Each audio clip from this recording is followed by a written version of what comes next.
ਜੀਵਾਂਗੇ। ਛੋਟੀ ਜਿਹੀ ਜ਼ਿੰਦਗੀ ਨੂੰ ਖੁੱਲ ਕੇ ਜੀਵਾਂਗੇ। ਸਾਰਿਆਂ ਗਮਾਂ ਨੂੰ ਹੁਣ ਭੁੱਲ ਕੇ ਜੀਵਾਂਗੇ। ਛੋਟੀ ਜਿਹੀ ਜ਼ਿੰਦਗੀ ਨੂੰ ਖੁੱਲ ਕੇ ਜੀਵਾਂਗੇ।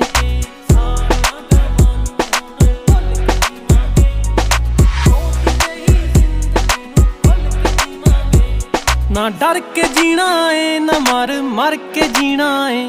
ਨਾ ਡਰ ਕੇ ਜੀਣਾ ਏ ਨਾ ਮਰ ਕੇ ਜੀਣਾ ਏ। ਬੇਫਿਕਰੀ ਦੇ ਪੱਲੜੇ 'ਚ